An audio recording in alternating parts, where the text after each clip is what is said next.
All right, all right. Good morning, good evening, good afternoon, ladies and gentlemen, citizens of YouTube. This is Pastor Dowell. You know, you can expand your mind if you can ever conquer emotion. Now, don't get me wrong. We're not emotionalist or emotionalist people. But so many times, in everything that takes place in our life, whatever we feel, that's how we usually respond to things. And emotions, if they're not checked, can lead you to make wrong choices and wrong decisions, which will oppose you later on in life. Because emotions are not reliable. They really truly not. Just because you feel something does not make it right. Emotions are not truth. I mean, after all, somebody could be telling the truth about you. And you would actually insulate yourself from perfection if you really truly don't look in the mirror and see yourself clearly for who you really truly are. Because if somebody makes a correction on you and yet you respond by emotion, what you're doing is you're refusing correction and you're insulating yourself from perfection. And I know that a lot of people don't understand. I'll tell you one thing though. I've learned over the years that when you're not controlled by emotions, and you get to the point where you have the ability to expand your mind because you can look at the facts. I don't care what it is in life.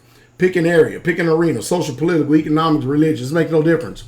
And you deal with substance, you deal with the facts of it right then and there. You pretty much have learned what it means to be at peace and to have freedom and liberty in your life. Because, I mean, being controlled by emotions, you know how many offenses take place because emotions? Do you know how many relationships are tore apart because of emotions, displaced emotions, or somebody told somebody one side of the story?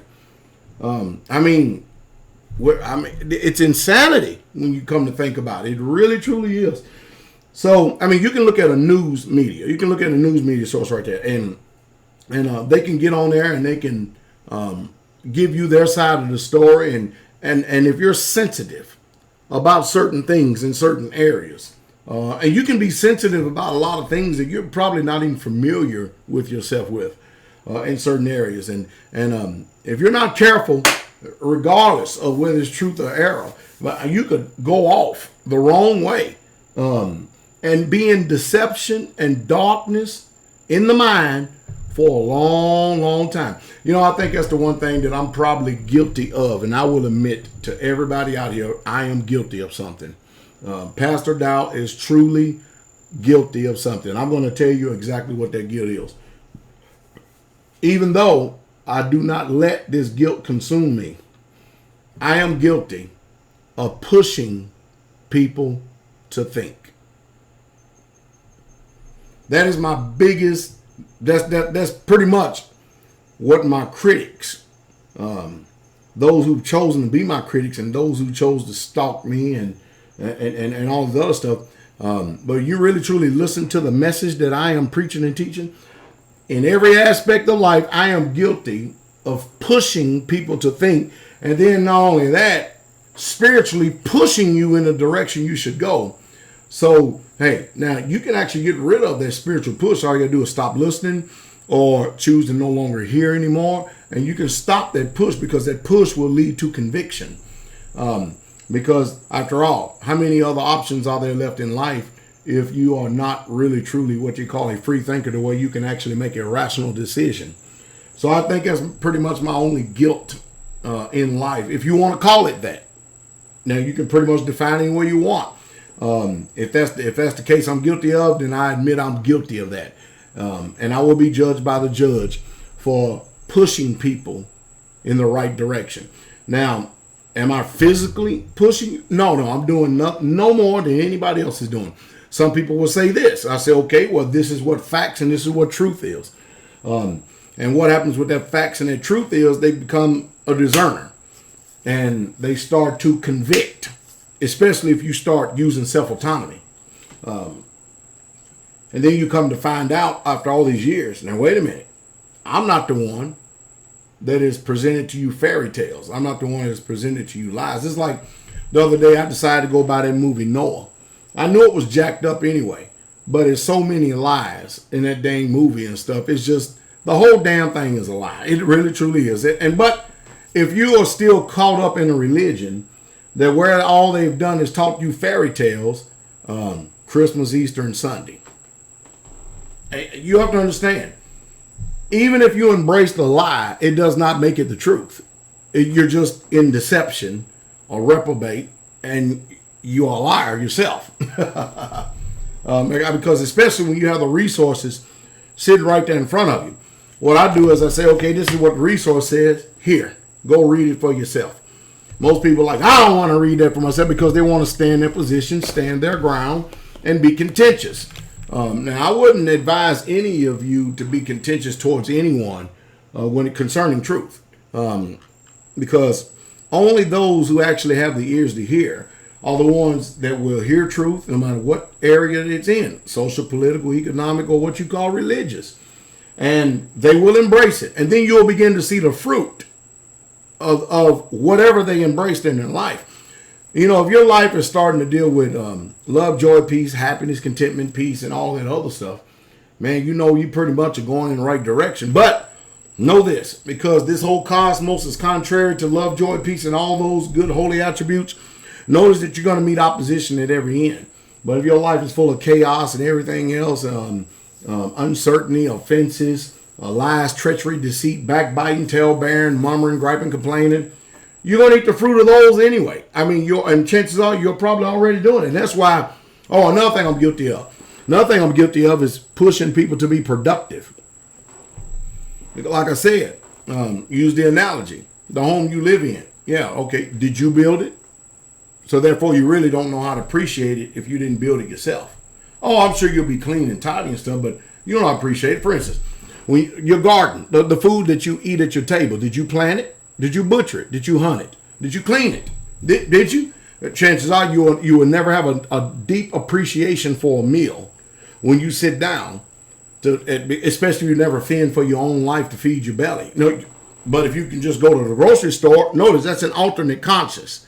That's a different mindset. You go to the grocery store, you take Federal Reserve notes, you pay for some produce that somebody else produced. And that's the reason why you're sick today, because think about it. They produce the produce, but then the government, depends on whoever pays the most money, they can spray you with pesticides, herbicides, all type of chemicals, insecticides, and they can treat these things with all types of stuff, synthetic drugs and everything else that is totally contrary to the body, that the body can assimilate, and it has to go somewhere. It must do something. And you end up destroying your kidneys, your livers, your lungs, all your blood functions in your bodies. And I mean, it's just crazy.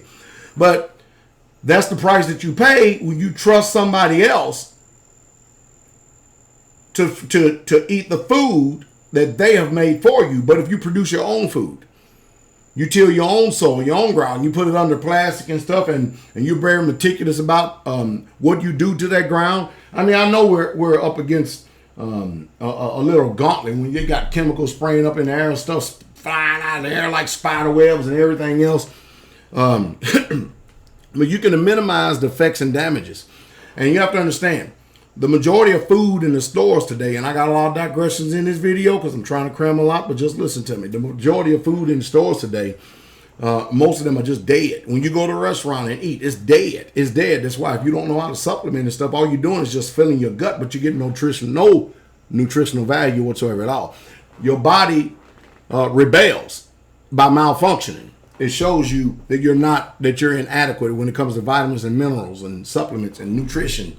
So it rebels. It rebels by showing you warning, warning, warning, conflict. What is that conflict? You show up with some type of sickness, some type of disease, some type of mental health issue, some type of long-standing thing. You got all type of skin abrasions and stuff popping up all over.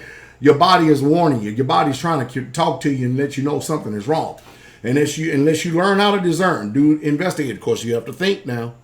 You can't trust sources because the sources you've always trusted, they're set up to continue to make sure they perpetuate the sickness and diseases on you.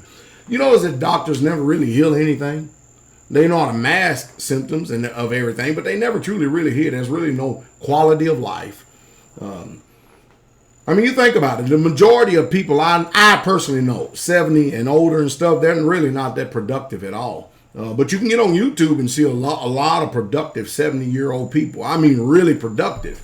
But I tell you what, quality of life is about what it is what it's about. What you do now pretty much disclose the way you lived 10 years ago. And so if you want optimal health, live in good health, and be at peace, and learn how to prosper in every breath that you take, then you'll become, very discerning about what you put in your body. But anyway, this whole video is about thinking. Do not be led by emotions. Let me end this with this. Everything that you feel on the inside of you because of an emotion, something said or either something done. Have you ever really truly stopped for 1 second, called time out, and evaluated your emotion to see if it's true or false? Or have you just accepted that whatever you feel is gospel truth and you use those emotions to lead you in life? I heard that man should not live by bread alone, but by every word, not emotion, that proceed forth out of the mouth of Yahweh. What saith you?